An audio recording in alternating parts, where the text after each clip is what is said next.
I'm John Clinton. I'm on the faculty here at the New School and director of a new master's degree program in environmental policy and sustainability management. And very pleased to welcome you all here this evening. During Earth Week, we are having a number of events and talks and even festival-type activities during our commemoration of Earth Week here at the New School. There is some material about the New School at a table over on the side if you're interested on programs here. And also, let me just take a moment to give you specifics on a couple of things that are coming up. Tomorrow night in Tishman Auditorium, there will be a panel discussion entitled Water Fight, a teach-in on fracking and our energy future.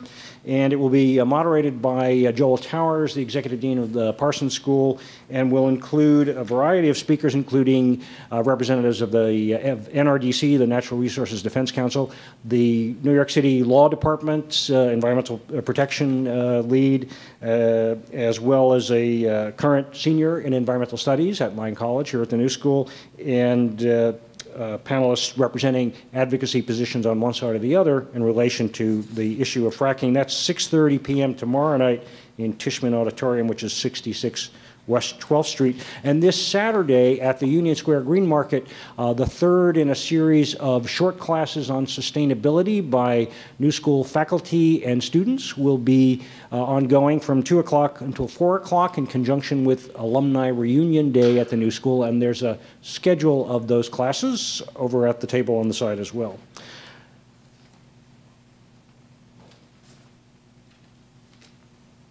I'm really pleased to welcome our panelists. I've known all of them during their time here, except for Alex, I think, but we've connected subsequently. I'm going to tell you a bit about each of them, and then we'll hear from them about their careers in sustainability, how they got to where they are now. So I'll do this in alphabetical order, starting with Kirsten Brooks, who is over here. Kirsten is manager of corporate outreach at A&E Networks and managing museum and educational outreach programs for history, A&E, and bio.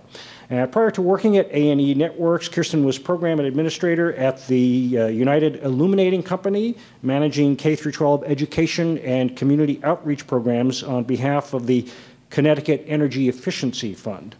She has also worked in domestic corporate sponsorships at Sesame Workshop and in program management at VH1 Save the Music Foundation. And she earned a Bachelor of Arts degree in journalism from New York University and a Master of Science degree in nonprofit management from the Milano School for International Affairs, Management, and Urban Policy. All the way over on this end is Jason Hudspeth, who is a designer at the New York City-based firm Levin Betts. Their work takes on the complexities of building at a range of scales and looks to design as a conceptual framework by which to reimagine the built environment. Jason collaborated on the research-based project PHX Case, which looks better in print than speaking it, cactus flower housing, which won an AIA New York City Honor Award in 2011. Very prestigious, actually, the AIA. Jason holds the degrees of Bachelor of Architecture and Bachelor of Arts in Fine Art from Drury University and a Master of Architecture degree from Parsons, the New School for Design. During his graduate studies, he served as project architect for the New School as Stevens Institute of Technology entry in the 2011 Solar Decathlon competition in Washington, D.C., and the New School won the affordability contest in that competition, which was very exciting for us. Ashok Kamal is on the other end of the panel table and is co-founder and CEO of Bennu, a leader in green social media marketing.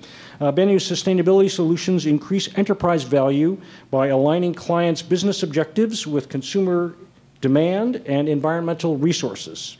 Ashok's career as a social entrepreneur spans the for-profit and nonprofit sectors, including launching a progressive entertainment company, leading a youth development organization, and working on Newsweek magazine's inaugural Green Rankings while at KLD Research and Analytics, the pioneering sell-side firm for socially responsible investors. Ashok holds a BA in Sociology and Environmental Analysis and Policy from Boston University and a Master's in Nonprofit Management from Milano. the new school, and and earned his MBA in entrepreneurship from Baruch College's honors program, where he served as president of the Sustainable Business Club, Baruch's Net Impact chapter. He has also studied abroad at the Indian Institute of Management, India's premier business school. Rihanna Kovalsik is in the middle of the panel and is development coordinator at Wellness in the Schools, where she develops grants and fundraising proposals with the executive director, manages social media and other communications, serves as a liaison with groups, individuals, and the press, and regularly represents the organization at events. She is currently helping coordinate an urban farm community project in Chinatown, including a school rooftop garden, integrating the work of chefs, the school, and local New York City council member.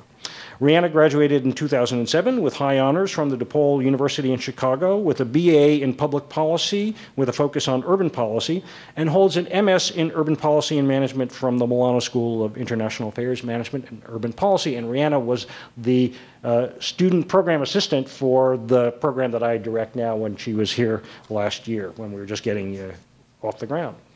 And finally, Alex Smith, next to Rihanna, is an educator at Solar One, New York City's first solar-powered green energy arts and education center, where he served an internship while a student in the new school's interdisciplinary environmental studies program. In his current position, Alex's work focuses on the Green Design Lab, a curriculum, resource, and guide for making city schools healthy and green places to work and learn. Alex graduated from Lang College in 2011 with a bachelor's degree in environmental studies. So welcome, all of you.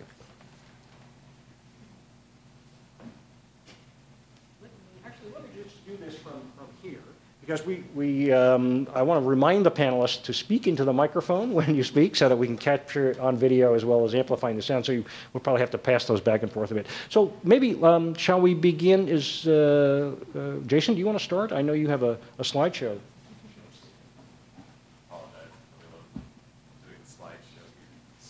Bear with me. Just throw a pin at me if it goes on too long. It's possible. I don't know. Should be okay. Let's see. So I'll just start. So I'm pretty fresh out of Parsons. I graduated last May, and I still think of myself as kind of having this relationship with the Midwest. I'm originally from Missouri. It's an image of part of the family farm, just to kind of give you a context of where I came from. Anyway, when I started at Parsons, the first studio I had was with David Levin, and it was for adaptive reuse to a piece of Riverside Park. Some of you may be familiar with this. We call it the Donut. It's the interchange at 79th Street. And little did I know that this whole semester had kind of turned itself into like a secret 3.5-month job interview. And so I ended up being asked then to go in and start working with them in their studio. This is an image of the space we're in now in Chelsea. And this is an image of David and Stella in the lower left, Stella Betts, David Levin, Levin Betts. And so some of the work we do, it's pretty wide range, but the first project, I'm going to talk about a few projects, but the first is the Phoenix case-by-case project, which I worked on the first full summer that I was there as an intern.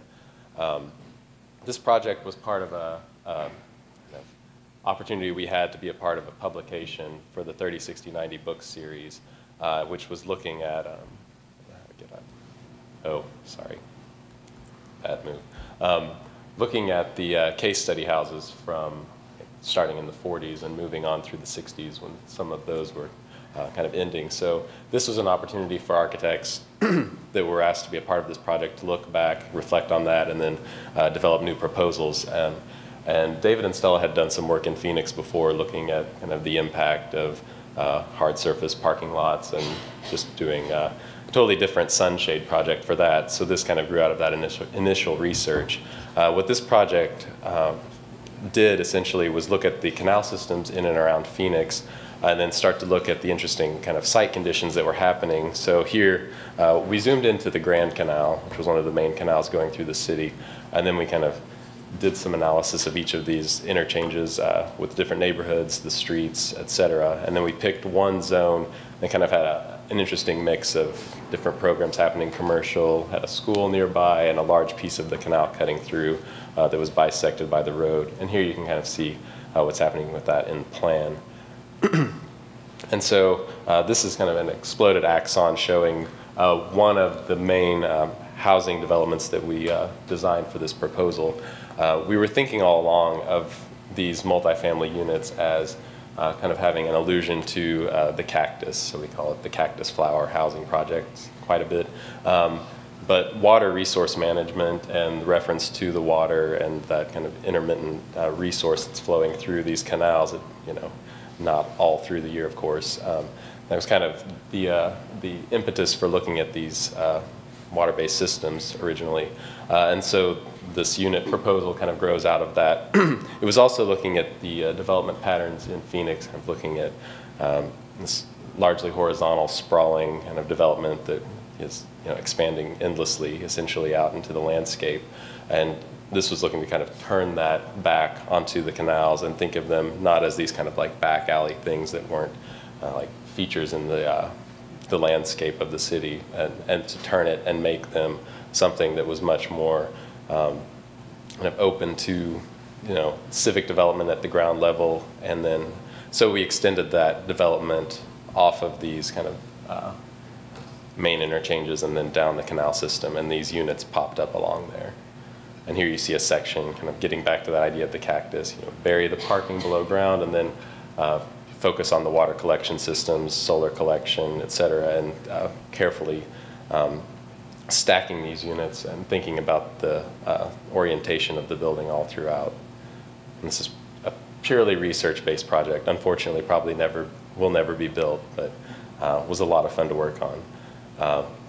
The next, this is an extension of that. This was the thesis project that I completed then while at Parsons last year, which was actually a satellite campus for the military academy at West Point.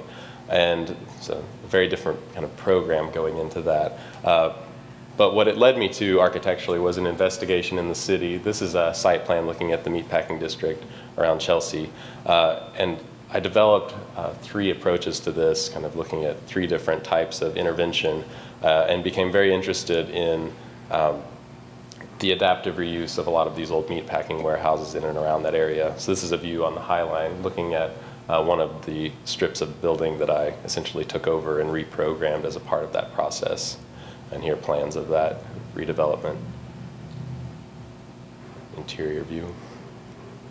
And then another component of that project was a large dormitory, which was taking some aspects of passive house design principles, which I had learned in use widely during Solar Decathlon, but taking that up to a much larger scale and looking at these aspects of building skin and how that layered and became this dynamic facade. It was responding to that specific orientation.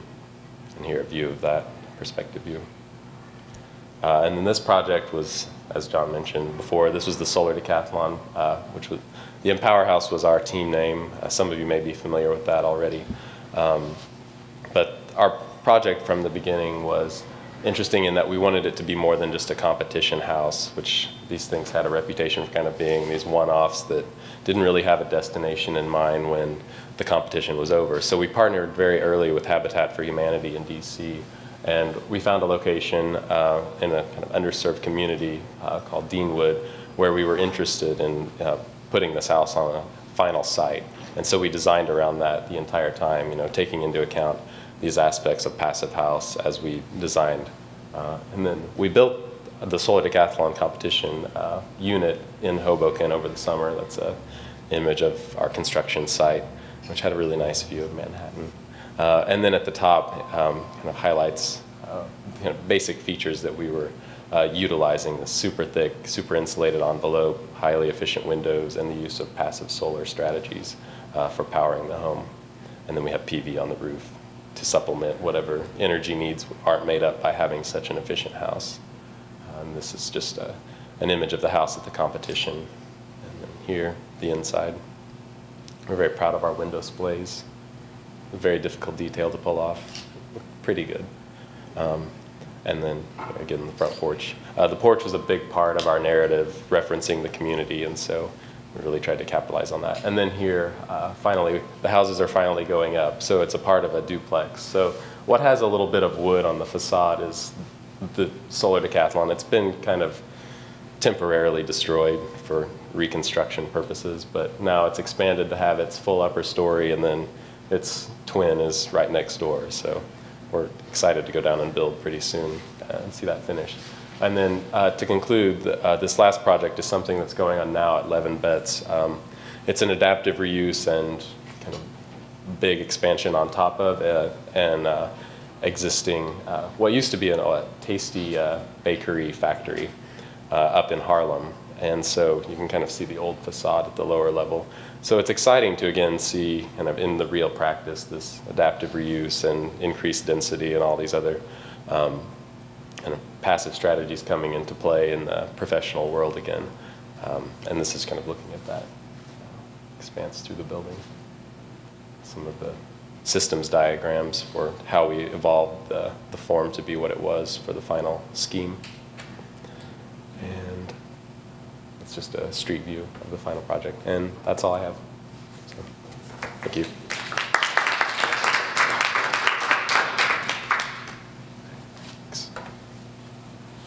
Thanks, Justin. So, Jason, so next, Kirsten will talk about her work, and we are going to circle back, and I'm going to ask them hard questions about how they got to where they are, because I know that's on your mind as well. Kirsten?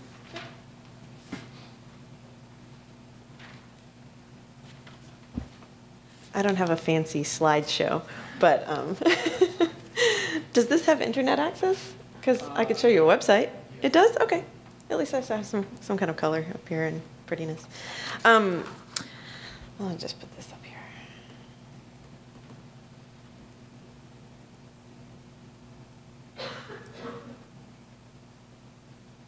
Just while that loads.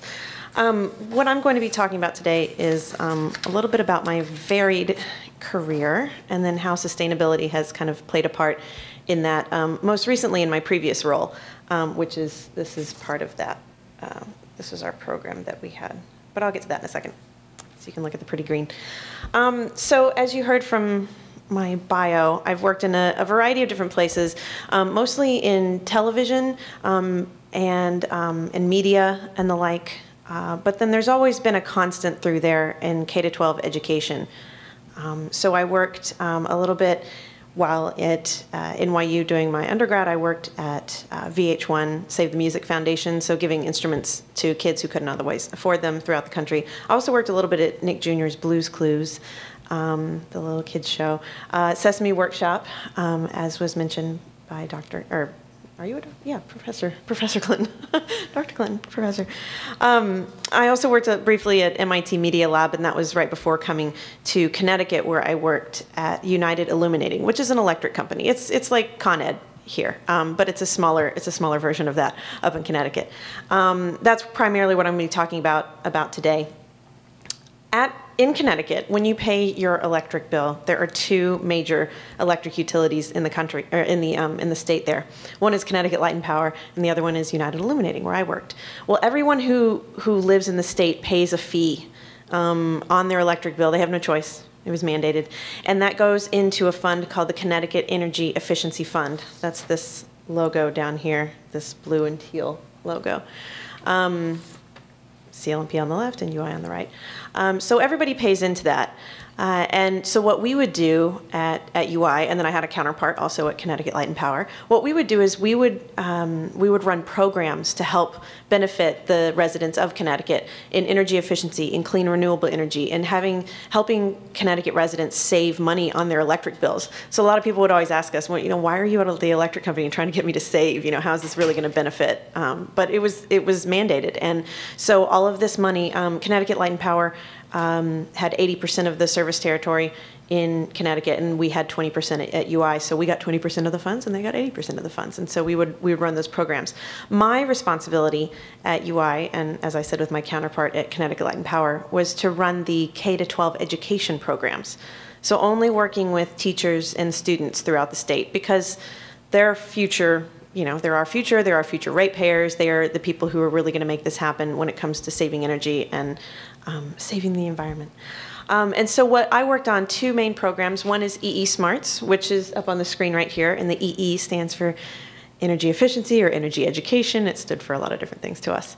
And what that was is we would provide professional development to teachers. And that was K to 12, so it was all the way through. What was unique about it is that if you have been a teacher, if you've taught children, if you know any teachers in your family, most people know a teacher somewhere, is that in the lower grades, in kindergarten through, I'd say maybe fifth or eighth grade even, they are really general teachers. They teach every subject. Once you get into middle school and a little bit higher, you're very much a specific, you're a science teacher, you're a reading teacher, you know, you're an English teacher. But in those lower grades, they felt very afraid of science. I don't know how many of you guys would feel comfortable walking into a classroom right now and teaching how an electrical circuit comes together. It's scary. And so what we would do at EE Smarts is we would provide professional development to these teachers, teach them the science behind electricity. You have to learn how electricity works, how it gets to your home, so then you can learn how to save it. Because otherwise you don't really know. I would always tell people, if you went over to the light and you flipped on the switch, if a little puff of smoke came out every time, that would be so much more helpful, because we would understand, oh, that's like the big coal plants and the big, all the different ways that we make energy. If we could just see that that happened every time, then we would think, maybe I don't need that light. Or maybe I need to have a more efficient bulb inside that light so that I'm saving energy all the way back through the entire system. So that's what we would try to teach teachers. We would give these professional development classes for free, completely funded through the Energy Efficiency Fund. And then we would give them lesson materials so that they could teach their students about this. So these are what we call consumables. It's basically, paper that you can use, you can write on, you can save it, you can revisit it through all 12 grades. And that was what was really unique about this, is that we aligned it with the Connecticut science and mathematics frameworks. What that basically means is that we all know now a lot of times you have to teach to the test. And that's unfortunate, but it is true. And so what we would do is, originally we had all this curriculum that was available, and it was more fun, and it was about dinosaurs and and fun utility pictures and stuff. And we thought, that's actually not going to work. If you align it with the frameworks, then it's actually going to be taught.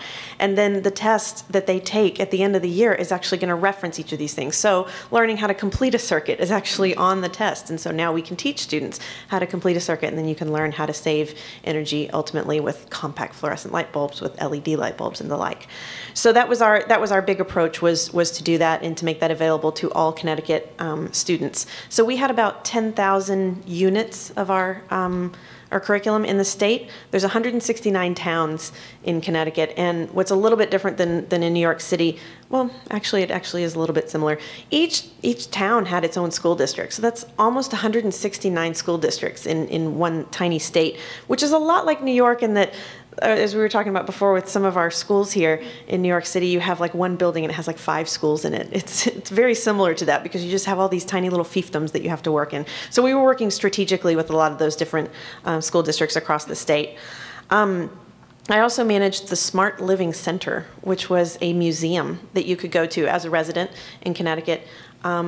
I think they have something similar at Con Ed here, but it's kind of out of the way, and I think it's in Long Island City, where you can go in and it's like a museum. You walk around, you learn how to be more energy efficient in your home as a resident of the state. It was also there for students, so we gave tours to students that would come in, and we teach them the same things that aligned with EE Smarts and also the mathematics and the science frameworks in the state. After being there about 3 years, I was actually eager to get back to New York. I had my degree now in nonprofit management from Milano. I don't know the full name anymore because it's changed from New School. And I was eager to return to New York because once it's in you, you can't get it away. So I actually have returned now to New York City in the last 3 months or so, since we pretty much started talking about this panel. So now I work at A&E Networks, which you don't necessarily think, oh, well, why is she on the panel if she works at A&E? Is that really sustainable? But what I have been thinking about over the last month or so is that sustainability, it kind of all goes back to maybe corporate social responsibility to me. And that's actually how we got connected, how I started taking Professor Clinton's classes, or the second class, because I was so eager after the first one to take another one. And I really got interested and developed more of my track in corporate social responsibility. So how corporations act in this world, and how they feel like they should act, or how they want to act, or how they want to help their community, and how they think they should help their community. And that trend recently has really gone into sustainability and the environment, and I think that's a really good thing. And so now I'm working at A&E Networks, which is the History Channel, which is A&E, Biography, Lifetime. Those are all part of the same network, and we have a lot of different offshoots. I'm working in corporate, social responsibility within the company. So how we do community outreach there. So mostly I'm working in museum exhibits. That means working with the Smithsonian, working with Ellis Island, working with the Statue of Liberty, and putting videos in each one of those areas to explain the history of that particular site. But there are some projects that are starting to come up in sustainability, and I've expressed interest in that. And also STEM education, which is science, technology, engineering, and mathematics, which obviously aligns with environmental trends. And so what we're trying to do is really, not only, of course, is our company trying to be more sustainable and doing big recycling programs and trying to be more friendly to the environment, but also we're trying to get a lot of our projects to be even more part of sustainability. So I'm working on an exhibit right now about food and food production. And so I think that's going to be a unique opportunity to really learn how food is created, all the packaging that goes along with it, and then try to teach people in museums about that as well. So sustainability to me is not necessarily just the environment, but it's also about corporations and how they sustain themselves and how they become part of the community in terms of sustainability, in terms of the environment, and keep going as a corporation. So there you go. Thank you. So as you can see, we've tried to draw graduates of various programs, various schools here at the university, both graduate programs and undergraduate programs. Speaking of food, as you did at the end of your talk there, Kirsten, certainly is a nice segue to Rihanna's work. Rihanna has worked with the City Council member Gail Brewer on school food issues and is now working on related topics, I think. So Rihanna, do you want to tell us about what you're doing?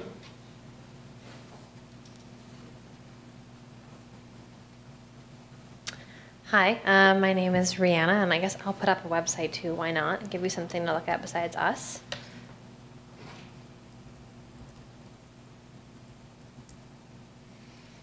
So I think I decided to focus a little bit about my experience as a student, which I think might be helpful. I know it's finals week and everyone's busy, which, it's hard to get here, so thanks for coming. Like John said, I did my undergrad in Chicago, and I was focusing in journalism at the time. I thought it would be a great way to make a difference, and I loved writing. And then I studied abroad and went to the Netherlands and did a comparative urban program on sustainable housing. And it really just sort of clicked with me and changed my track and set me back by a year on my BA. And got me motivated to thinking that can be a career in advocacy and sort of making change. So I wound up transitioning into government and worked for the city of Chicago for a few years for the local alderman there, same thing as the city council member here. And then I came to the New School. And I guess I want to emphasize all the opportunities that you can really take advantage of. I was in the policy program, and everyone has these final reports you have to do, these final terminal parts of your degree, and we kind of have a grab bag. We have a couple topics, and if you get lucky, you get the one you want. And so I had my fingers crossed for a council member, and I got one, and it worked out beautifully. So I actually interned with Councilmember Gail Brewer, and her issue she was interested in was how can we get better food, local food, sustainable food systems into our schools. And so I thought I was going to do a semester of work, and it, I think, turned into the rest of my life. So that's what can happen at the New School. Your final report can take the rest of your life. So I ended up working for the city, for New York City for the last 2 years, and we worked on local food legislation. And the beginning of that was sort of not necessarily schools, just how can the city or how can schools, either way, source more locally. We talked to farmers, we looked at the supply chains, we looked at local government, we tried to assess things, and we kind of hit a brick wall, to be honest, and kind of had to do a lot of rerouting. We realized that schools in New York are really tricky. They're not governed the way you think they're governed. I was saying I have to always be realistic, and people always say, New York is at the forefront, we're leading. And we're not. It's an automatic reaction, but we're not. We're not leading in food in schools. We're actually quite behind the rest of a lot of other progressive cities. maybe not the nation, but some other progressive cities. So we kind of tinkered with it. We worked with the Speaker Quinn and her FoodWorks team and tried to figure out what we could do. And somehow in 2 years, which is really no time at all for policy and legislation, we passed a bill. And so that was kind of like the culmination of all that work, which is really rewarding. We passed, I only remember the bill numbers now, it actually has a name, but local food legislation that basically laid the groundwork and said the city should use these metrics, take these steps to source local food, that being New York State, that's just because it coincides with New York State's laws, makes sense. Do whatever it can and use these metrics to source more locally. And it was an amazing bill, and the first report should be in October of this year. So we'll see what the city agencies are sourcing, how they're doing, and then how they can improve from there. So that was just a really amazing time, and the council member next year is actually terming out. So I started looking at some of the people I had been working with, and that's how I got affiliated with Wellness in the Schools, which is this agency. I actually consulted with them constantly, and they were very kind, being a small agency with my constant requests for interviews and research reports. And they do food and fitness programming. So they do some sourcing, and they do a little bit of working with the DOE on procurement, but primarily they're in the school. So we work with restaurant chefs, some celebrity chefs, but we really have a Teach for America model. So we have trained coaches, we bring them into the schools. They do fitness in the recess yard, they do team building and discourage bullying. And then we have cooks that take the kitchen that is, frozen patties and mozzarella sticks and not real food anywhere, and teach the cafeteria workers how to cook, which they usually don't know how to hold a knife or how to cook anything. So we kind of start from the ground up, and then we also teach the kids. So we have seasonal tasting classes that they can make food and they can sort of learn and cook and try things and taste things. And that's sort of our goal, to have a holistic lunch experience. And we just went national this year, so now we're going to Kentucky and Florida, and I think, again, sad to say, I think we'll have a little more leeway and be able to do a little bigger things in these other states than we have been able to do in New York. But we're in 37 schools in New York and 12 in Kentucky, and so far it's been a great experience. So I guess that's my piece. Thanks, Brianna. Alex made the most of an internship, I think, because he was at Solar One as an intern while here as a student, and I think directly turned that into a job opportunity. So I hope later you'll tell us how you did that, but tell us a bit about what you do first. So, hi guys, good evening. So I work at Solar One, which is New York City's first green energy arts and education center. If any of you don't know, it's located on 23rd Street, and it's New York City's only solar-powered building. So we do a lot of programming out of this building, and it's completely run off the solar panels on the building. And I actually started out working with them from an internship I received while getting my undergrad degree, working for an environmental studies bachelor's. And as part of the program, they require an internship. And so I initially applied to be on the river project, and I had to give a couple backup organizations that I wouldn't mind interning for. And Solar One actually was my third choice. And the chairs at the time, Nevin, he told me, we didn't get you the river project, but we got you an interview with Solar One. And at the time, I'd never heard of them. I knew nothing about Solar One. And so I did a little bit of research online, and it's kind of it's an overwhelming organization, and I guess I'll pull up a website too.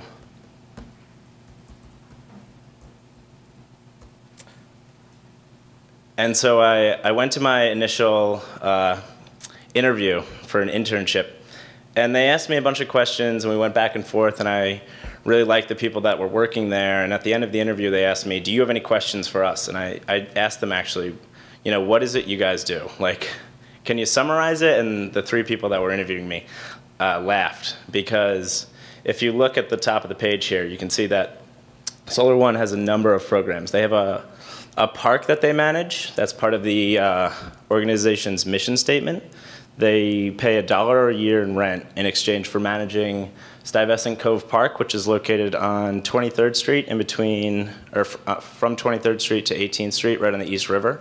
And at the north end of that park, we have our little Solar One building. And if you can see these images, you'll get an idea of what they did with that space when they moved in. It used to be an old cement factory right next to Peter Cooper Village. And they turned it into an all-native species park. And so that's one aspect of it. There's the education, which I'll talk about a little bit because that's what I do. But they also do, they use this space to do green events throughout the summer. So we have dance performances, movie screenings, concerts, and it's all run off of the solar panels on the roof of the building. So it's a way to get people out enjoying a good time and kind of plugging the message of sustainability at the same time. And in addition to that, there's a green workforce training program where a couple of instructors from Solar One give people that might have trouble getting a job, people that might have been convicted of felonies or had criminal records that usually have a hard time getting jobs. They rehabilitate these people and give them green workforce skills as a way to try to give them employment. But the program that I work for is the Green Design Lab. And I started working there basically as an intern. They asked me to cover a class, and I covered a class and it went really well. And then upon graduating, the education coordinator offered me a full-time position. So the Green Design Lab is a program in New York City where we go to public schools throughout the course of a year, and we address 5 topics of sustainability: energy, water, air, food, and then materials and recycling. And we're in the schools the entire year, and we're trying to work with the entire school community. So we go in once a week and we work with specific classes and teachers. We offer professional development to the teachers before we enter the classroom so they have an idea of what they're going to be teaching. And then we have the opportunity to go in the classrooms and work with the students to actually give them a lot of hands-on experiences and materials that maybe most of them would not actually have an opportunity to work with otherwise. And so throughout the course of the year, we try to bring the students and the teachers and the entire school community together, meaning we have parent events, we work with the school's facilities department.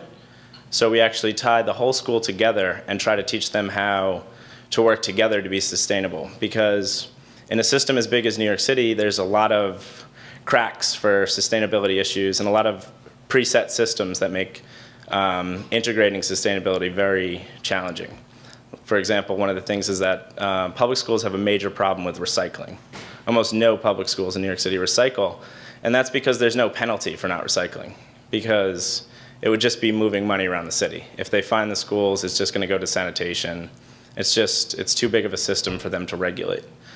So we go in and we work with the school's facilities and the students and try to develop projects. One of the key programs in the Green Design Lab is building a year-long sustainability project, which is one major project that the school can kind of hang its hat on so that at the end of the year they have something they can look back at and kind of has a reminder of the work they did at Solar One, with Solar One, and hopefully inspire future classes to continue sustainability initiatives. So for example, maybe I can pull up a picture.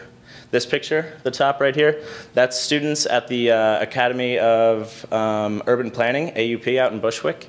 And they had this space at their campus where they weren't using it. It was just a green space. And they planted a garden. And then that was the first year we were there. And then, like Kristen said, there's a lot of schools in New York City that are campus buildings. So they have multiple schools in one building. And so that's a school that has, that's a building that has 4 different schools. So we're working with another school in that building. And this year they've expanded it to have a greenhouse system with a hydroponics system that's powered by solar panels. So it's a way to continue these projects and getting the students involved. And we're actually, we're fundraising those right now through IOBI, which is another great New York City organization.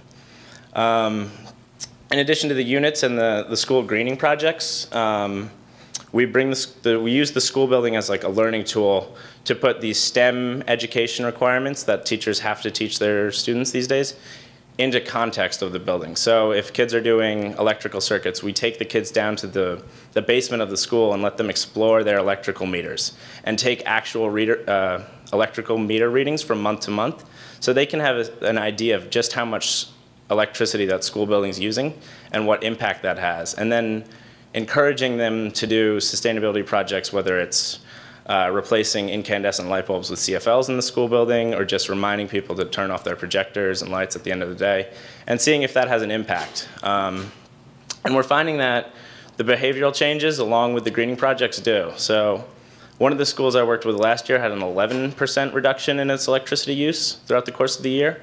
And one of the schools I'm working with this year had a 9%, which over the course of a school year is a lot of money that the DOE can reinvest in the education system. But there's a lot of challenges to this. And one of the major challenges we're finding is because teachers have to stick to such strict curriculum guides, it's very hard to incorporate sustainability into these pre-established systems. Teachers have to make sure that they teach kids animal behavior. Maybe they have a week or two to work on energy, and then they have to work on health, for example, for like a 6th grade class. And so it's hard to actually incorporate sustainability education into that very rigid framework that teachers are required to hold.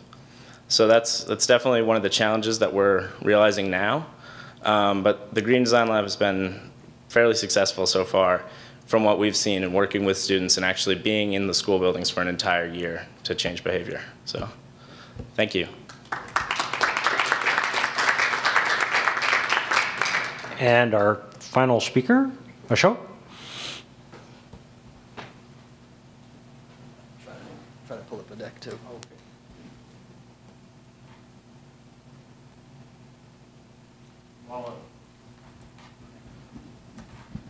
While Ashok is pulling up the website, I'm going to ask one question of each of our panelists, just a quick question, and then we'll turn it over to you for your questions.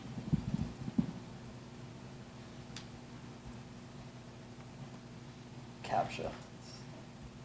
I hate these things.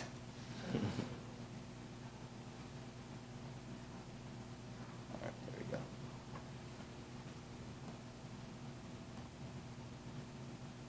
So I guess I'm the old guy on the panel, so of course I'm the one having the most problems with the technology. I had a little bit of overlap with Kirsten, but I graduated from Milano in 2008 when it did have a slightly different name. And since I graduated, I actually went on to business school immediately after, as inspired by the the final project that I was doing on mission-related investing, which sort of pushed me in the direction that I'm now focused on, of making sustainability both fun and rewarding to the enterprise and rewarding to the individual. So my company, which is called Bennu, we do green social media marketing, and I'll show you. I've got 2 partners. There they are. We specifically focus on using games to promote sustainability, and this is a concept that I kind of developed back in October when I was speaking at the White House's GreenGov Symposium on the future of sustainability and sort of where things are going. Looking at the successes and failures of the past 20 to 30 years of corporate social responsibility, and what I found is that the most promising campaigns and companies that I've been working with in the past couple of years since my partners and I launched Bennu in 2009 have been using technology while tapping into the basic human desire for fun to promote sustainability. So I've been since speaking on this topic that I call green gamification at a number of events ranging from, as I mentioned, the GreenGov Symposium to Social Media Week to recently South by Southwest, and next month I'll be at Sustainable Brands in California, because there really is a growing movement of using games within the corporate arena to create business value and promote sustainability. So the question that I often get asked by people is, what is it that makes games, why now, and what is it that makes games interesting and applicable to sustainability? And the way that I like to think of it is games are really a lot like ketchup, and there's 3 reasons for that. One, like ketchup, games are part of our early childhood socialization. So when I was a kid, it was Game Boy, and even before that, I played Memory and Chutes and Ladders with my mom and dad. And of course, if you give a kid ketchup, they're going to finish the bottle if you don't take it away from them. So there's something very innate in our desire to play games. And another reason is that games and ketchup have very diverse applications. So of course, you can take ketchup and put it on pizza, or I hear some people put it on ice cream, of course, French fries. But in the same manner, games have increasingly been used not only to kill time, so the Angry Birds on your iPad, but also for professional development, for consumer engagement. There's a myriad different ways that you can use games to promote behavior change. And finally, both games and ketchup have very universal appeal. So everybody plays games, no matter what culture you're looking at, no matter how far back in history you go. Very wide appeal in games, and therefore they are an interesting tactic for getting people to do things that they may not otherwise want to do unless you punish them, like recycle, which was just mentioned as one of the challenges of getting kids to recycle in schools. So if anybody here is a marketer, you may have heard a term gamification that's been thrown around a lot over the past year, and it's sort of a confusing and unfortunately long-winded phrase, but really it comes down to some basic drivers of behavioral psychology. When I was at Milano, I took a class with Professor Clinton that essentially dealt with behavioral economics and looking at why people did irrational things and what motivated them to act. And gamification, which a gentleman named Gabe Zickerman, who's here in New York, defines as using game thinking and game mechanics to solve problems and engage people, is actually very fundamentally about about psychology, not about technology, and that it relies upon drivers that pioneers in the field like Maslow have identified decades ago, such as our hierarchy of needs and the human sort of innate need for self-realization and recognition and to be social, and gamification it falls along those same lines. So it's about us having the need to share our achievements and to have friendly competition, with our neighbors. So if you start from that thinking and then apply it to, well, how do we get people to celebrate the fact that they recycled, not be punished for it, there's very powerful implications.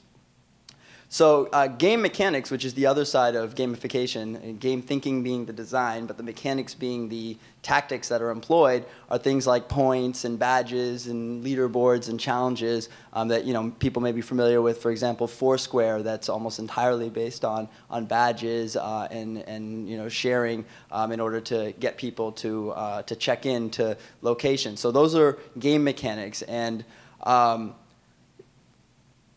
many of these systems have been employed successfully over the past decade or so and are actually familiar to people in your everyday life. If you think about your airline frequent flyer program or your membership rewards at American Express, or even the loyalty cards that you might get at your local coffee shop where you buy 10 and get one free, those are all gamification systems. So they're using, again, points and levels and rewards to get people to engage in a particular behavior. And our goal, as in this case marketers of sustainability, is not only to increase revenue, but also to create engagement and loyalty. So loyalty of behavior. So we want people to be more efficient in their consumption, let's say, of water over the long term, not just as a short-term kind of change. So what I've been doing sort of over the past few months is studying some of these companies, some of whom are clients of my company, and seeing who is really successfully using these principles to specifically promote sustainability in the corporate context. So I'll go through a couple of quick examples for you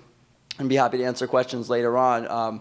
But one company that you may have heard of is called Recyclebank. They're based in New York, and Fast Company recently named them one of the 50 most innovative companies in the world. And they use web platforms and microsites to engage people in games and challenges, pledges, quizzes, actual games, to have people do small green steps with the idea that you're creating habits of a greener lifestyle. And they're probably the biggest and most successful company in this space. But there's a even more pioneering company that's also in the tri-state Jersey called TerraCycle that you may have also heard of. They started recycling non-recyclable materials like Capri Sun pouches and Cliff Bar wrappers, having people send them into their facility, and then they would refurbish them into things like backpacks and purses and plastic lumber increasingly. But last year they launched a game called Trash Tycoon, which, as you can see, looks a lot like Farmville or Cityville,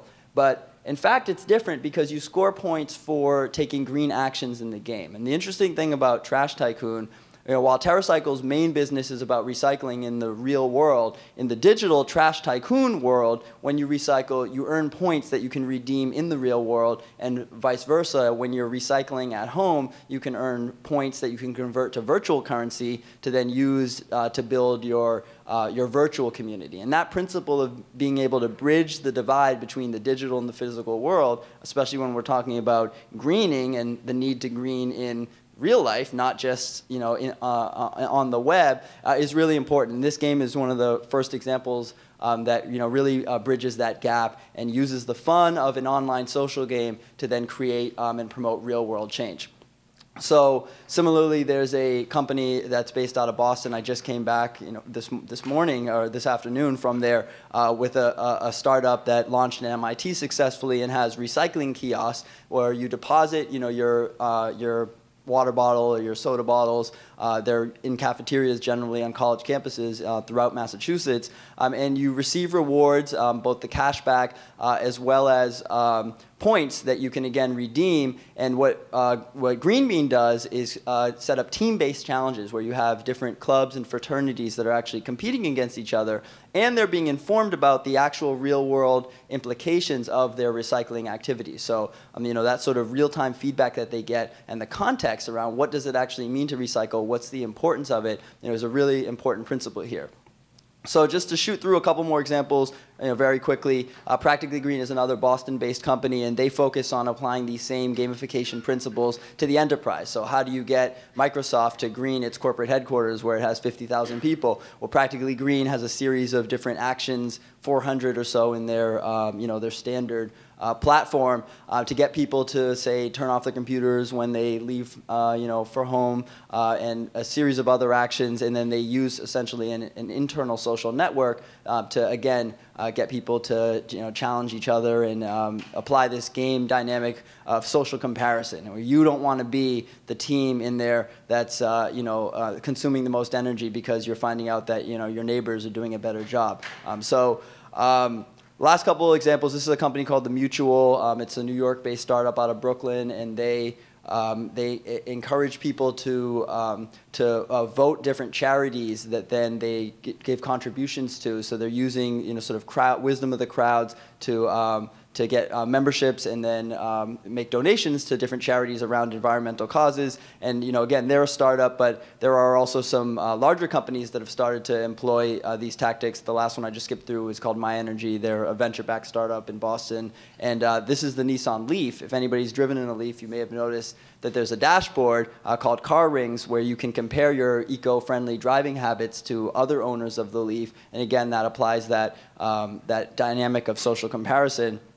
This is a little iPhone app that was launched by NBC's Green is Universal program. So if anybody's been watching NBC over the last week, you might have noticed that the peacock is green because, of course, it's Earth Week, apropos to the event that we're here for today. And they've got an app, sort of a Tamagotchi-style game where you take care of a plant and navigate various environmental pollutants. What I wish they would do is actually plant real trees based on the progress that you make, because unlike TerraCycle, they don't do a great job in this specific instance of connecting the digital and the real world. So that's the kind of the kind of blind spots that we look for when we're designing these sorts of games. But in general, the approach that we take is focusing on, again, the fun of greening and making it rewarding, as opposed to the stick approach, which is sort of the blame and shame side. And what we've just found is that over the last 20 years, if you honestly look at the facts, the recycling rates in the U.S. are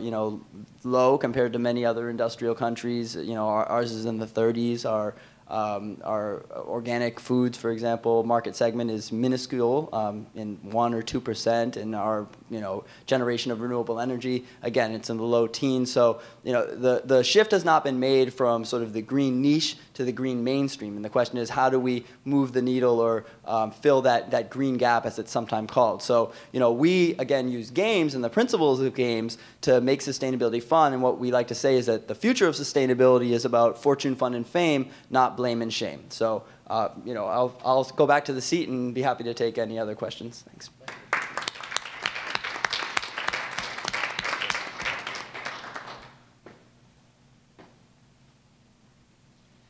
So let me see if I can move this mic over here.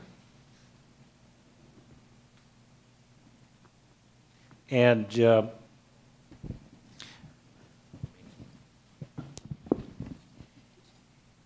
I want to, just point out the diversity of career paths and to congratulate all of you on your career achievements and also on the important work that you're all doing. Clearly, passion is a key ingredient in what you do, and I'm sure that many here tonight share that passion about environmental and sustainability issues. And so I'm going to turn first to Rihanna. I think, we worked together. You were, as I mentioned, the program assistant for the graduate program in environmental policy and sustainability management while you were here last year. And I know that food was very much your passion, food issues. So my question is, how does one turn a passion into a job? How do you go about, how do you make that leap so that you actually live what you're passionate about? Let's see, am I on? Yeah. It's a lot of tenacity. It's not simple, especially in this job market. I think, you take the opportunity that presents it. I had this great internship opportunity with a city council member because of a project that started here, which turned into a job, which turned into another job. So, definitely be willing to enter wherever you need to enter, with also having your goals in mind. You don't want to be, volunteering at a community center for 4 years. You want to be able to move up and make those connections. So, I kind of realized in grad school that while I was doing this public policy and this advocacy that I was really proud of, I was really passionate about food, and that's just, I loved eating and growing and being, at farms if I could, and so that's really what I went after, and it's taken different turns. I never thought I'd be at a nonprofit. I thought I'd stay in government, but I think it's just really being tenacious. It took a lot of work to get to this point, and before I graduated, there were the 200 resumes that went out, and so you just have to be, very, very specific about what you want and willing to just kind of focus on it.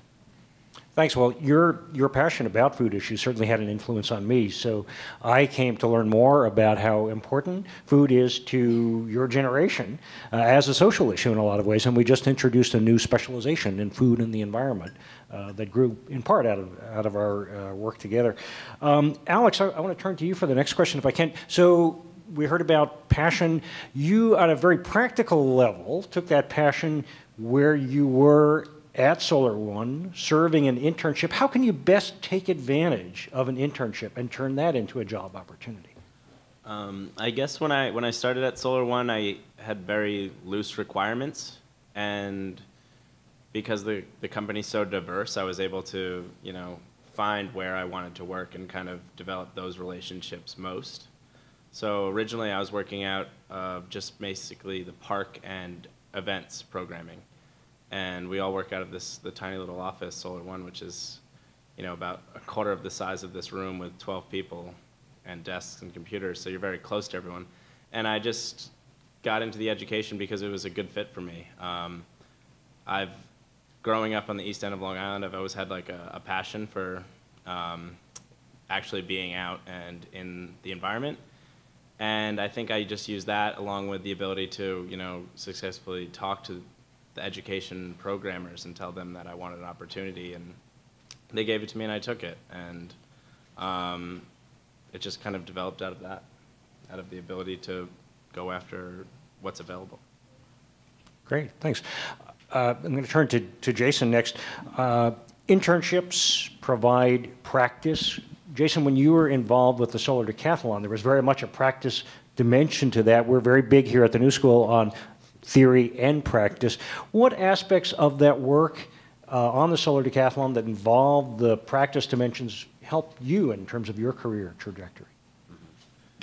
Yeah, I think, I'm close enough to this. It was interesting kind of going back into the office after this project ended in the fall, returning to kind of the day-to-day normal thing. But the information that I picked up going through that process, learning about Passive House, all of those principles, which is something that's fairly uncommon in any architectural education, especially here in the U.S. I mean, we're moving more in that direction as a whole, but learning that we can build net zero building within, very strict budgetary constraints, things like that, and then also going through and learning so much specific information about green materials, et cetera, and how to bring all of that together. And so now I'm seeing it come up more and more as we go through these small, apartment renovations, also large-scale projects like Tasty that I showed, and really being able to reference back to that, every day it happens. So it's been great. I don't know if that really gets to the heart of it. But, yeah, in the sense of, certainly staying tuned in while you're right. engaged in a curricular project that also has a real-world dimension. On a similar note, Ashok, you mentioned that your final project in some ways pushed you towards entrepreneurship. How can those kinds of how can you leverage, I guess, educational opportunities and make them into career opportunities? Well, I think it's a combination of being, passionate and tenacious and opportunistic. So, as an entrepreneur, I had other interests. For example, I loved playing baseball, but I kind of gave up on that, toward the end of high school when I realized my fastball just wasn't fast enough. But when I graduated from Milano and then, again, going directly into business school, social media was, sort of bubbling as this disruptive, force that was really, going to reshape most likely how we orient our lives. And at the same time, I've always been passionate about sustainability, and I, credit my parents who had me recycling when I was, a young child, and my father's been involved in photovoltaics for over 30 years. So, seated within me was this passion for the environment, but then, sort of finally the business climate caught up with, many of probably the people in this room and certainly on this panel, sort of social values, and therefore created an opportunity for me to apply the things I'd been studying in the classroom in a way that would sustain myself and my team and my company in the traditional sense of the word. And I think that's always something that's really important to keep in mind, whether you're in a nonprofit or a for-profit, and I've ran both. You do have to problem solve and provide some value for the marketplace, or else you're just involved in sort of charity. And what I've seen, particularly during my time in the nonprofit sector, that sort of spanned the economic collapse that we encountered, is the organizations that were really dependent on government grants and sort of handouts just didn't last and closed their doors. So at the end of the day, it is really about solving problems and providing value. In this case, the value that we try to provide is not just for the company, but also for the environment and stakeholders, including the community and society at large. Thanks. So in a lot of cases, here we have panelists who had a pretty clear path towards sustainability from, in their job. Kirsten, I wanted to ask you about adaptability, because you mentioned that, it wasn't so clear cut that this was a sustainability job, a green job, so to speak. You seem to discover those opportunities. How does one adapt when you're in a job to try to push it in the direction that matches your passion? Sure. I wasn't necessarily, I didn't know what I was going to do when I left MIT either. So getting into sustainability was actually a big jump for me as well, because I have a background in arts and television and kids and stuff like that. But I think kind of what I mentioned before is that there's always been a constant for me, which is education. And I think that's been a nice way to find my different passions and to keep going in an education type of arena. So whether it was music, whether it was arts, which is bettering ourselves, it's making us expressive and stuff. And then there's also sustainability, and there's the environment and stuff, and that's also making somebody else better and making the rest of us better. And so I think that was an interesting jump for me to take at United Illuminating and to get interest in that. But then, of course, my passion was to come back to the city. And I wanted to make sure I was still in an avenue that I'd be interested in. the good thing about A&E and history is that there's a lot of topics that you can cover, particularly in history, because we're primarily focused at history on American history. Of course, we have international offices and stuff, and they focus on the international properties. But there's so much to talk about. And since I'm working primarily in community outreach, there are so many different opportunities for us to be talking about sustainability, about STEM education, about conserving, about anything like that. And we were just talking today, my director and I were just talking, and I was saying, what are some of the different things that we're doing here at A&E, and what are some different ways that we can be more involved in STEM or more involved in the environment? I do know that we have a partnership now with NASCAR, which I was like, oh, NASCAR, like, really? What's that all about? I'm from the South originally, so I get it. I get NASCAR. But I was like, she goes, did you know they have very big sustainable initiatives going on? And we have this big partnership going on with them at Memorial Day to go down there, and we're sponsoring the History 300. It's in one of the Carolinas. I just heard about it today. But I didn't realize that NASCAR had done so many different things to become more sustainable.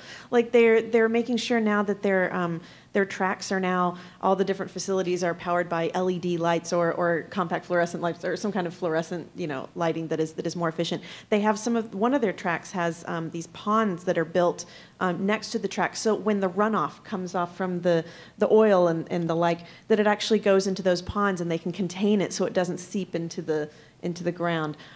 They're doing a lot of recycling because they partner with Coca-Cola and they partner with I think it's Coors Light, and they're doing a lot of recycling there locally. So I think it's just, to answer your question, it's a matter of finding out all the different ways that our corporation in TV that I'm working in is partnering with a lot of these different groups, and how we can try to make STEM work in there, and how we can try to make environment work in there, because it is all education, and it's just another way to, we're not just a corporation out there trying to look good. We actually want to do good as well. And so a key role for education, obviously, in addressing something you all talked about at some level, behaviors, changing behaviors that are so key to getting anywhere with sustainability. So let's have questions. I think Josh Cohen, who is the coordinator of campus sustainability, Josh, thanks for being with us this evening, is going to help out. And we have a microphone. If you have a question, he'll take it over to you. Let's begin. All the way in the back is our first question. Hi. When you were talking about A&E, is that owned by Hearst? Partially. It's a partnership between Hearst, ABC, and I think NBC. It's a 33rd group there. So yes, there is some partnership there. But that's our funding. That we're really on our own. We use ABC Travel, but that's the only thing that I've noticed about it. So what could you do with NASCAR to improve the noise pollution?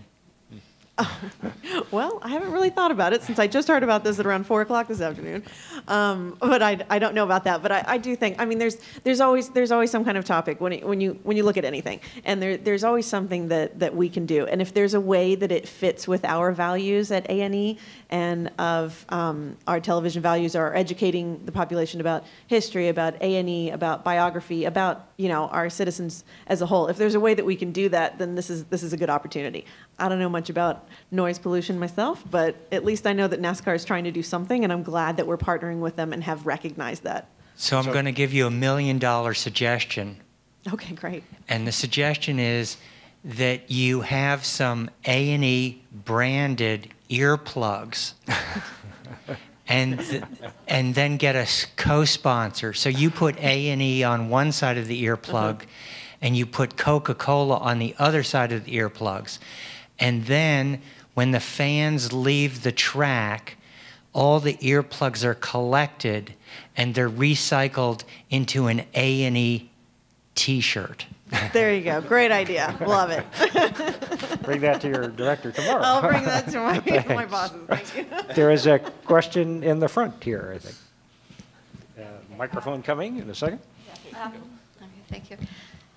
Given the political climate in this country overall, and the fact that we're so far behind in sustainability, in your projects, have you encountered pressure from big business to, or any resistance from them, like with the Empower House or with corporate responsibility? And then the schools are very bureaucratic. Have you sensed a problem from big business that it's still in control of the destiny of this country? So, Rihanna, you want to jump in? Okay. And then, Well, Jason? I have, yes, to answer your question. We had a press event about 2 or 3 months ago at MS88 in Park Slope in Brooklyn. And Christine Quinn and a number of city council members that were there and a number of our funders, because the Green Design Lab is grant funded. So once schools apply and get in, it's free for the schools. And we had the students that we've been working with give a giant presentation on everything that they've been doing to try to increase sustainability in their school and things that they would love to do if they had more money and more ability. And at the end of the program, at the end of the presentation, representative from Con Ed came up to us and said, you know, you really have to do more to explain that New York City is getting its electricity from natural gas, which is the cleanest of the fossil fuels. And to me, I'd like to think of it as the least dirty. I mean, if we're going to be promoting that we're clean because we're using fossil fuels, it seems we're not really getting the message that we want. We're halfway there. And we do have to kind of kowtow to that a little bit. And so we do mention that, but briefly. Okay. I was just going to, I guess, comment on my experience both in government and then working in the schools. I mean, you certainly do see it. You can see it now in the upcoming fight over the Farm Bill. You know, we're still pushing, well, even in the names of things. So I don't know if anyone's heard of specialty crops. And it sounds like it's a niche thing. Maybe it's organic avocados. I don't know. It's actually just food that we eat. It's all the food that we eat, but it's called specialty crops. And so, you know, those are that has almost no funding. That's something that New York grows only specialty crops. We don't grow commodity soy or wheat. We grow food that we eat.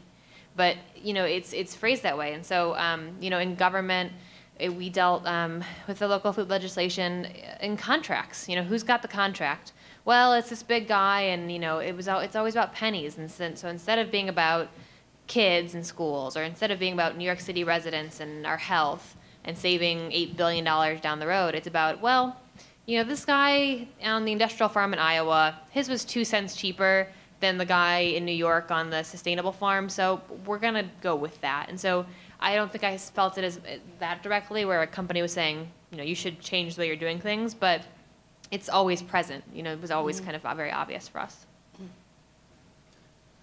So, you know, working with big companies, and I think I agree that, you know, large corporations exert a tremendous amount of control. You know, one could argue a disproportionate degree. That's why I started a business. I think what you have to understand is that a company is not going to put itself out of business. That's just the reality, especially publicly traded companies. So if you're trying to deal with ExxonMobil, and they're not one of my clients, but just hypothetically speaking, you're not going to get them to stop drilling for oil. What you can try to do is shift consumer demand, you know, and again, we use sort of games to try and create that behavior change so that they respond more to calls for alternative energy. And for us, it's about accelerating that transition to a more sustainable world as opposed to trying to, you know, fight them where we know they're going to be, you know, extremely resistant. So that's why, again, what we do is take a sort of asset, you know, based approach. At the same time, I recognize that there are, you know, many other, you know, people and movements that are, you know, employing alternative means, and I think ultimately it's good that, you know, there's a variety of approaches, you know, out there. To get back to your question, a comment about the Empower House, you know, I think the building industry is interesting in that, you know, we have access now to so many exciting new products, and that a lot of companies are really going in that direction. And for us, being a part of a competition that was about solar-powered houses, you know, kind of by default, I think attracts a certain kind of sponsorship, and also kind of leads you to look at, you know, to kind of filter yourself going through that process. So in that way, I feel like we had a very positive experience in going through that. But It was interesting, though, some of the people wanting to sponsor us and then to kind of try to direct us toward their new product and, you know, situations like that. But, you know, by and large, it was still kind of a, you know, going in a good direction at least. Wasn't always fitting our intent for providing, you know, the lowest cost, which is really, especially partnering with Habitat. And thankfully, we did win the affordability contest, but that was always kind of, you know, our high mark was the bottom line. And doing that with these sustainable, renewable products, you know, no formaldehyde, et cetera, you know, trying to give the greenest, most affordable house to these people. So, but, you know, they're still a little bit, and I'm sure a lot of it got filtered down through the various kind of levels at the new school and, you know, other people doing more kind of pointed research into the materiality of the house. But, yeah, still. I'll just add to that, today, in fact, some of the students and Laura Briggs, the architecture professor who was one of the lead faculty really on the project, met with about 7 people at the mayor's office of long-term planning and sustainability because of their interest in the project as a key to success in terms of the affordability aspects of sustainability. Do you have a part 2 to the question? Just for a shock, do you consult with anthropologists, psychologists when you're thinking about your games and the way to approach people? Not directly. I mean, I guess we fancy ourselves a little bit of both, and that's, you know, a lot of what, you know, we spend our time, you know, researching and applying those principles that, you know, may be derived from, you know, social sciences. I mean, my degree was in sociology, my undergrad. You know, none of my partners, in fact, have a business, you know, training background before we got to business school. So it, you know, it's more of the principles, you know, that we apply. Okay, thank you very much. Another question?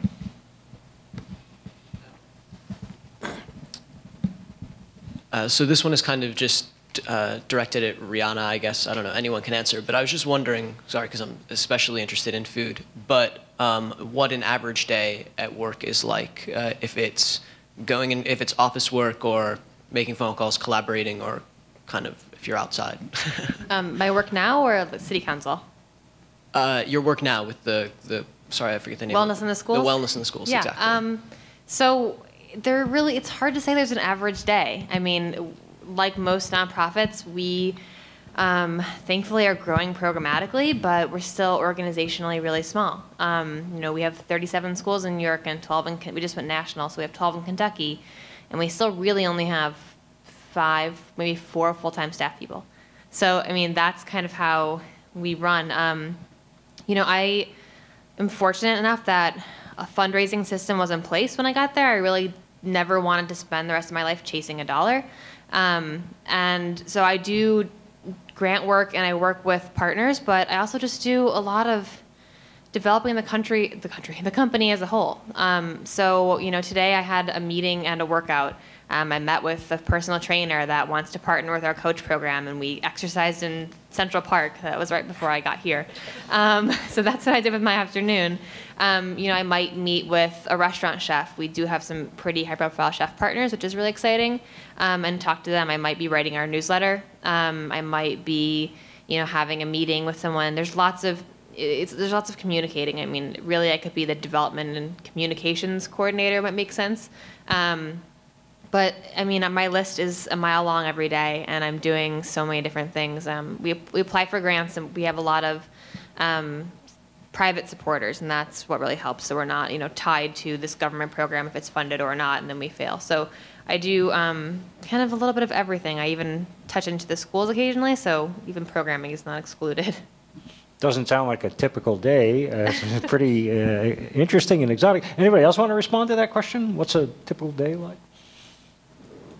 Well, I would just say that, you know, my experience is similar. Every day is sort of different. I mean, I think part of that's because, you know, I'm an entrepreneur and, you know, we're an early stage company.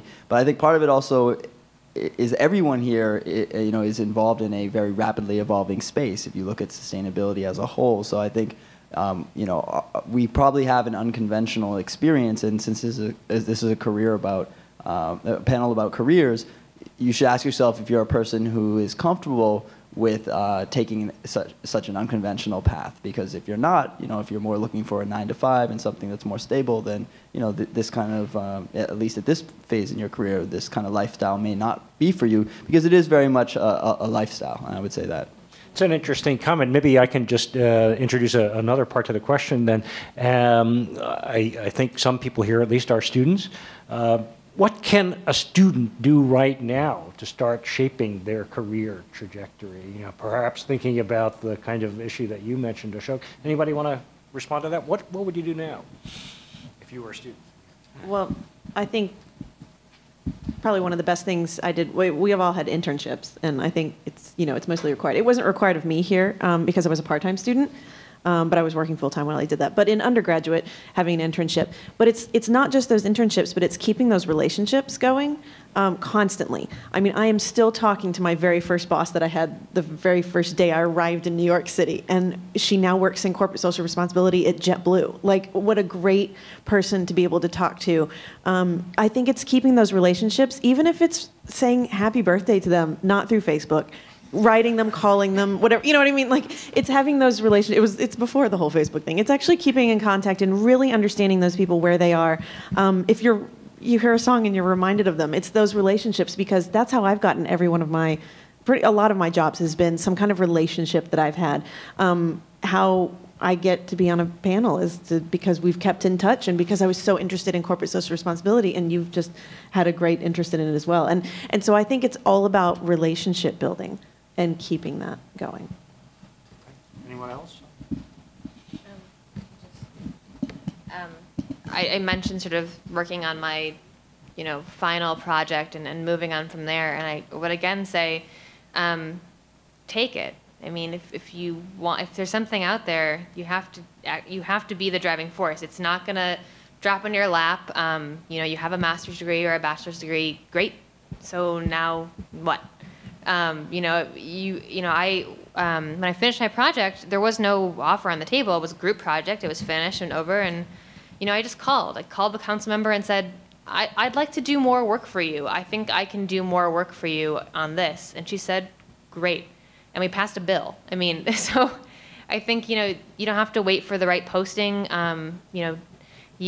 Carol's here. You don't just blind send your resume to people. They'll never read it. But you can make a phone call, and that's really the best way to start out. You can make a phone call and say, look, I can give you some free work, and I'm talented, and I have this experience, and it's free. And then you make those contacts, and that's sort of the all-important thing. And yes, I noticed that our Director of Career Planning and Placement, Carol Anderson, is here and was nodding very much in agreement with that idea of keeping those contacts going. Another question? In the back? How does the graduate school or graduate education fit into what you do now? As graduate education, in other words, why should you get a master's degree? Should I get a master's degree? Okay. Well, maybe I'll answer that one. Any responses? It gives you out of Missouri. No, I can elaborate slightly.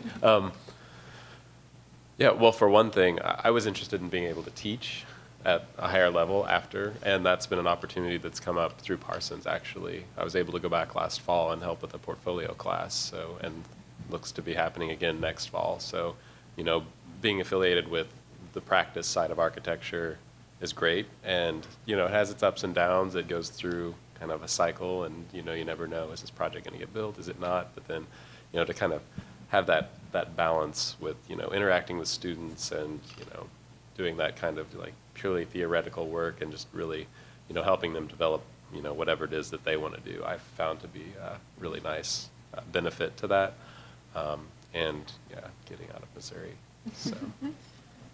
Well, I guess I found a graduate degree valuable enough that I got 2 of them, and I think that for me the value, was based on the fact that it allowed me to press pause on my career, really study what are the trends that are shaping the future, build those relationships and create those mentors that would then help me reset the trajectory for my career. And it's hard to sometimes take that time when you're in the midst of a job and you're not able to see the forest for the trees. A bit on the flip side of that as well is that because I was part-time and worked the entire way through, I felt that it was really important coming to New School that I wanted to make sure I was ready for the exact degree that I wanted. I didn't want to just get a master's degree, just to have one. I wanted it to be a passion and something really interesting. And I heard about an open house at Milano, and I was just like, I'll go, you know, it'll be kind of neat to hear about it. And I walked out of there and I'm absolutely going there. And the main reason is that the dean at the time, and this is several years ago, said, when you come out of here with your nonprofit degree, it was a nonprofit specific open house. You come out of here, you're not necessarily going to work in a nonprofit. You're not necessarily going to work in a government agency. You may work in a corporation. You may work in any one of these things, but we will prepare you by going through these different tracks for anything that you want to do. And I felt that was really important. I didn't necessarily want an MBA because I didn't know really what I wanted to focus on, but nonprofit just seems so interesting to me. But I got it as a full-time employee. Namely because I wanted the company to pay for it. So I ended up only paying for one class myself, which I thought was essential because I didn't want to walk away with hundreds of thousands of dollars that I owed. But it also provided a really unique opportunity that every single paper I did was written about something I was doing in my company or something that I was working on. And then it also led my thesis was doing a corporate sponsorship plan for a nonprofit that had never had one before. And so now I work with that nonprofit all the time and have done events with them, and I'm close friends with the people now. I mean, it's just, it opens you up to so many different opportunities and meeting so many wonderful people in graduate school. And I thought graduate school was just so much better than undergrad, so much better than high school. You're doing what you love. You're absolutely doing what you love. You want to come to class. I mean, it's really interesting. You get these wonderful discussions. You know, you're all sitting in a circle sometimes. I know it feels huggy and happy, but it is. It is, and I think this is a great place to do it.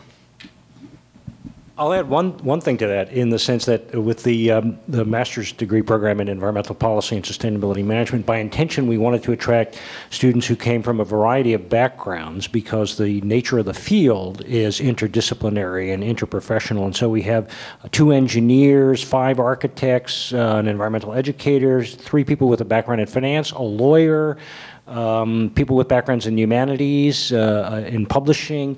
And what they are learning is taking place in the classroom in part through the exchanges with the professor, but also with each other. That's very much a part of the establishing relationships that Kirsten was talking about earlier. Those relationships are important while you're here engaged in graduate education, and they'll be very important down the road as well. Maybe we have time for maybe one more question. Anyone?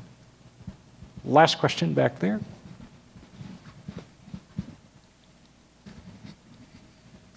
Two things. One is I liked your comment about just take the job. It reminded me of the Yogi Berra story.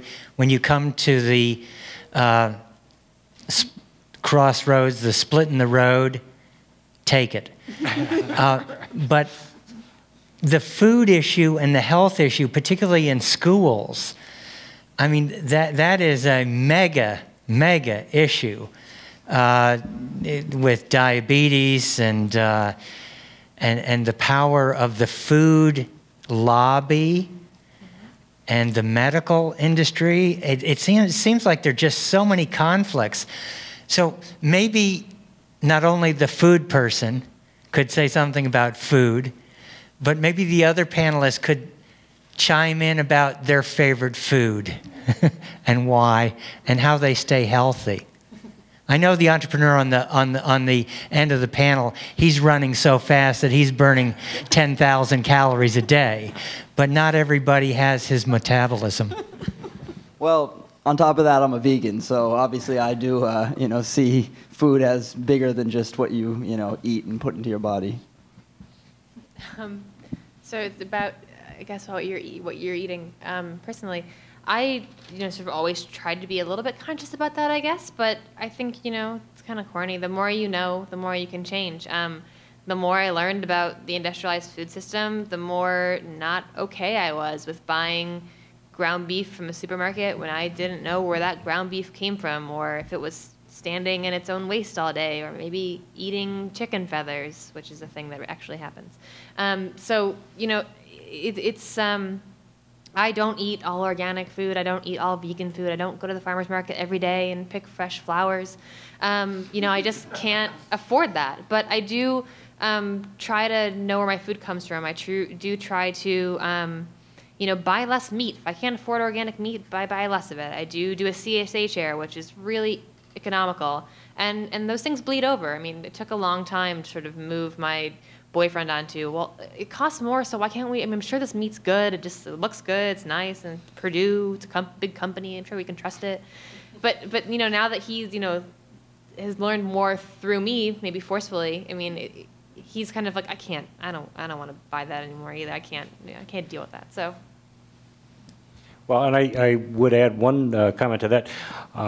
There's a lot of work going on here at the New School on food in multiple divisions at Parsons, as well as at Milano, and in the undergrad environmental studies program, and food studies program in the New School for Public Engagement, and in Nevin Cohen, who's on our faculty, looks at food systems to understand where food comes from. Where does it go? Where does waste go? In fact, one of the students who will be talking Saturday in the Green Market is talking about restaurant waste recycling as a result of work she did in Beirut, Lebanon, while she was a student here in our international field placement. So absolutely, trying to understand the bigger picture is so critical to sustainability. Where have we come from? Where are we going? Just this morning, I was one of a group presenting to our provost and dean's council on creating a sustainability literacy initiative here at the New School, so that everyone who graduates would be literate, just as they are in terms of being able to read, be literate in understanding what it means to be sustainable. And Josh was there as well. The reception was quite positive, I thought. So we look forward to sustainably literate students coming out of the New School in the future, just as all of you are. And I thank you all for being here with us tonight. Thanks, everybody.